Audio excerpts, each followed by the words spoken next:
Hello guys, I welcome you all to our very own station of Technomass 24/7, and this is our another video of macroeconomics where we are going to discuss about our upcoming chapter foreign exchange, and till yet we have learned about the foreign exchange rate plus demand of foreign exchange, reason for rise in foreign exchange, and in our today's video we will learn about the supply of foreign exchange and reasons for rise in foreign exchange. So let's carry on with our topic.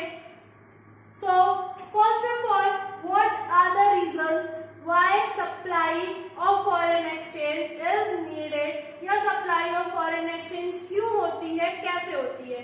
तो सबसे पहला point हमारा आता है from export of goods and services. From export of goods and services यानी कि जब हम अपने गुड्स और सर्विसेज को एक्सपोर्ट करते हैं फॉरेन में, तो क्या होता है कि उनकी पेमेंट क्या होगी, हमारी डोमेस्टिक करेंसी में होगी। तो वो क्या करेंगे, हमारी डोमेस्टिक करेंसी की डिमांड करेंगे और फॉरेन करेंसी की सप्लाई करेंगे। यानी कि जब हमारे गुड्स एंड सर्विसेज सेल होंगे, क्योंकि हमारी कमोडिटी की प्राइस डाउन होगी, तो क्या होगा, ज्यादा से ज्यादा गुड्स एंड सर्विसेज जो होंगे वो एक्सपोर्ट होंगे, एक्सपोर्टेशन राइज होगा, तो फॉरेन पीपल पे करने के लिए हमारी इंडियन करेंसी की डिमांड करेंगे और फॉरेन करेंसी की सप्लाई करेंगे। नेक्स्ट पॉइंट हमारा आता है फॉरेन कंपनी और people invest in our country. यानी कि जब भी कोई फॉरेन की कंट्री या फिर कोई इंडिविजुअल पर्सन, इंडिविजुअल पीपल जब इन्वेस्ट करेगा हमारी कंट्री में, तो क्या होगा कि वो इन्वेस्टमेंट किस में करेगा, इंडियन रुपीस में करेगा, डॉलर्स में, पाउंड में या येन में, ये सब में तो वो इन्वेस्ट कर नहीं सकता। तो किस में करेगा, वो इन्वेस्ट करेगा हमारे इंडियन रुपीस में। तो जब वो हमारी इंडियन रुपीस में इन्वेस्ट करेगा तो क्या करेगा, फॉरेन करेंसी की सप्लाई करेगा और इंडियन करेंसी की डिमांड करेगा। फिर थर्ड पॉइंट हमारा आता है foreigners undertake tour in domestic country. यानी कि डिमांड में हमने देखा था कि हम टूर करने फॉरेन कंट्री गए थे तो हमने डिमांड बढ़ाई थी। अब क्या हुआ कि जब वो हमारे यहाँ टूर करने आ रहे हैं, अब क्योंकि हमारी करेंसी सस्ती है तो वो क्या कर रहे हैं, हमारे यहाँ टूर करने आ रहे हैं, क्योंकि उनको क्या पड़ेगी, सारी चीजें सस्ती पड़ेगी, सारी चीजें चीपर पड़ेगी। तो जब वो यहाँ टूर करने आएंगे तो उन्हें जो कुछ भी परचेस करना होगा वो किस में करना होगा, हमारी डोमेस्टिक करेंसी में परचेस करना होगा। सो क्या करेंगे, वो इंडियन करेंसी की डिमांड बढ़ाएंगे और फॉरेन करेंसी की सप्लाई कर देंगे। फिर gifts and grants from abroad. Gifts and grants for abroad, ये हमने अपने उसमें भी पढ़ा था, डिमांड वाले में। उसमें क्या होता है कि हम सेंड करते हैं अपने रिलेटिव्स को, फ्रेंड्स को, और यहाँ पे क्या है, सप्लाई की बात कर रहे हैं, एंड यहाँ फ्रॉम आ रहा है, यानी कि फ्रॉम अब्रॉड, अब्रॉड से आया है। इट मीन्स जो भी रिलेटिव, जो भी पर्सन हमारा अब्रॉड में रह रहा है, जब वो कोई भी गिफ्ट और ग्रांट सेंड करेगा तो वो किस में सेंड करेगा, इंडियन रुपीस में सेंड करेगा, फॉरेन में नहीं करेगा। तो क्या होगा, सप्लाई बढ़ेगी।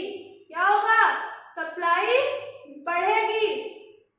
सो ये थे हमारे कुछ पॉइंट्स जिससे हमने ये देखा कि हमारी सप्लाई कैसे बढ़ती है। तो सप्लाई कैसे कैसे होती है, जब एक्सपोर्ट होता है तब सप्लाई होती है, जब कोई कंपनी या पीपल इन्वेस्ट करते हैं तब सप्लाई होती है, जब फॉरेनर्स हमारे यहाँ टूर पे आते हैं तो सप्लाई होती है, जब कोई गिफ्ट और ग्रांट हमारा रिलेटिव भेजता है अब्रॉड से तो भी सप्लाई होती है।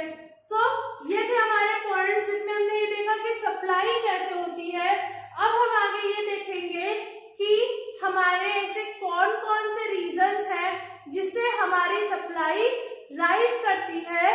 सो लेट्स सी हियर कि ऐसे कौन कौन से रीजंस हैं जिससे हमारी supply of foreign exchange rise करती है, supply of foreign currency rise करती है, यानी कि reasons for rise in currency. अभी हमने देखा कि सप्लाई ऑफ फॉरेन करेंसी क्यों की जाती है, सप्लाई ऑफ फॉरेन करेंसी क्यों होती है। अब हम ये देखेंगे कि ऐसे कौन कौन से रीजंस हैं जिससे फॉरेन करेंसी की सप्लाई इंक्रीज करती है। तो सबसे फर्स्ट ऑफ ऑल आता है डोमेस्टिक गुड्स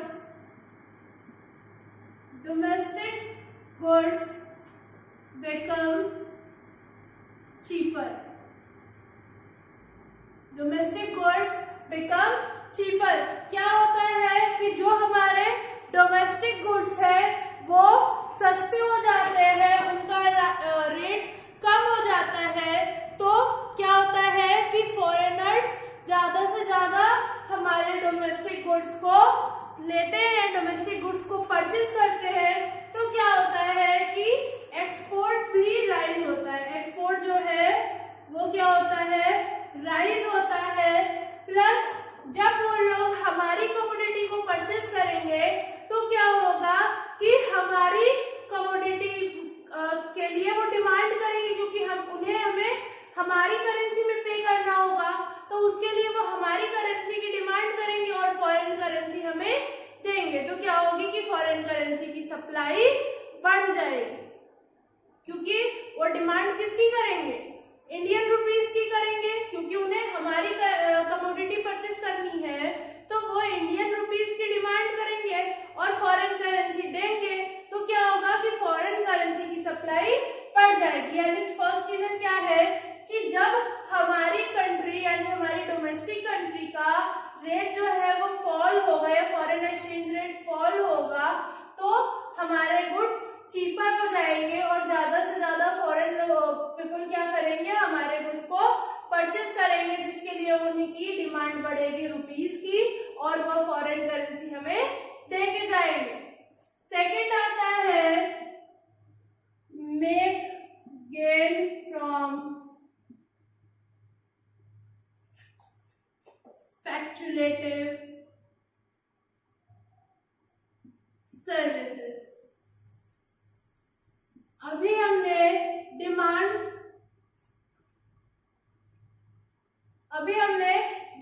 वाले में भी ये देखा था कि जो हमारा reasons of rise in demand था उसमें भी हमने ये पढ़ा था make gain from speculative services. तो उस टाइम पे हमने क्या देखा था कि क्या करते थे, people more and more demand करते थे ताकि वो फर्दर प्रॉफिट को गेन कर पाए। फर्दर प्रॉफिट को गेन करने के लिए वो क्या करते थे, डिमांड करते थे कि उस टाइम उनकी डिमांड बढ़ती थी। अब क्या होगा कि सपोज जिस भी पर्सन ने पहले से परचेस कर रखा है कि जब डॉलर 60 रुपीज था तब उसने परचेस कर लिया, अब जब डॉलर 62 रुपीज है तो अब उसको वो सेल कर देगा। इस टाइम क्या किया था, परचेस किया था, अब जब रेट हाई हो गया तो क्या कर देगा, सेल कर देगा। तो इससे क्या होगा, उसको ये 2 रुपीज का प्रॉफिट होगा। प्लस जब वो ये सेल करेगा तो क्या होगा कि हमारे मार्केट में फॉरेन करेंसी की सप्लाई बढ़ जाएगी। और क्या हुआ, इससे उसने प्रॉफिट तो अर्न कर लिया, पहले उसने परचेस करके रखा था, अब उसने सेल कर दिया तो उसने प्रॉफिट भी अर्न कर लिया। प्लस क्या हुआ कि मार्केट में हमारी जो है वो करेंसी की सप्लाई बढ़ गई, क्योंकि अभी तक जिस करेंसी को उसने होल्ड करके रखा था उसको फ्रीली उसने मार्केट में छोड़ दिया। तो इसका भी हम एक ग्राफिकल रिप्रेजेंटेशन देखते हैं।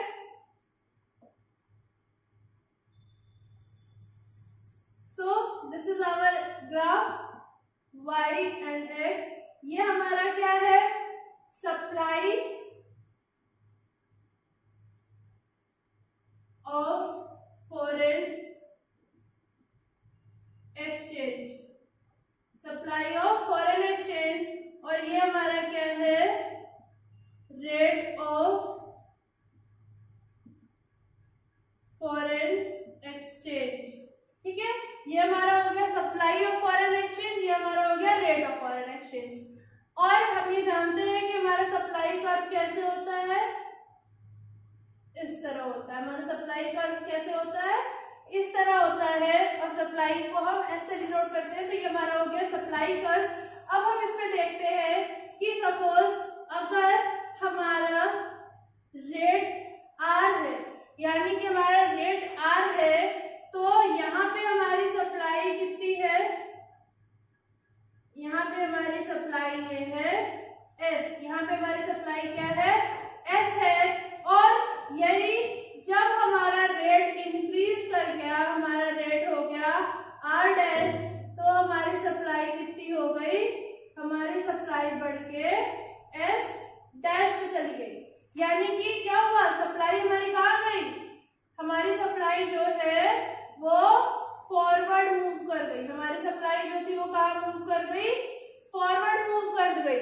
यानी कि पहले हमारी सप्लाई थी इस पॉइंट पे, यानी हमारी सप्लाई जो थी वो कम थी, अब क्या हुई, हमारी सप्लाई इस पॉइंट पे चली गई, यानी हमारी सप्लाई क्या हो गई, बढ़ गई। तो इसका मतलब क्या हुआ कि हमारा पॉजिटिव रिलेशनशिप होता है किससे, हमारे रेट के साथ हमारी सप्लाई का पॉजिटिव रिलेशनशिप है। यहाँ हमने क्या देखा था कि रेट ऑफ फॉरेन एक्सचेंज जैसे ही राइज हुआ, हमारी सप्लाई भी राइज हो गई। जैसे ही rate of foreign exchange rise हुआ, वैसे ही हमारी सप्लाई भी राइज कर गई, और जैसे ही रेट डाउन होगा वैसे क्या होगा, सप्लाई भी डाउन हो जाएगी। यानी कि सप्लाई में और रेट ऑफ फॉरेन एक्सचेंज में क्या है, पॉजिटिव रिलेशनशिप है, और डिमांड ऑफ सप्लाई और रेट ऑफ फॉरेन एक्सचेंज में क्या है, निगेटिव रिलेशनशिप, क्योंकि जैसे जैसे रेट इंक्रीज करता है डिमांड डाउन हो जाती है, डिमांड गिर जाती है। ठीक है, तो ये था हमारा concept of rise and foreign exchange या rise and foreign currency supply. हमने अभी अपनी इस वीडियो में देखा कि सप्लाई क्यों होती है, सप्लाई की राइज के रीजंस क्या क्या होते हैं, प्लस हमने ये ग्राफिकल रिप्रेजेंटेशन देखा कि हमारी जो सप्लाई है और रेट ऑफ सप्लाई है, इसमें क्या होता है, पॉजिटिव रिलेशनशिप होता है। जैसे रेट इंक्रीज करता है, सप्लाई इंक्रीज करती है, रेट डिक्रीज करता है, सप्लाई डिक्रीज करती है। सो हमारे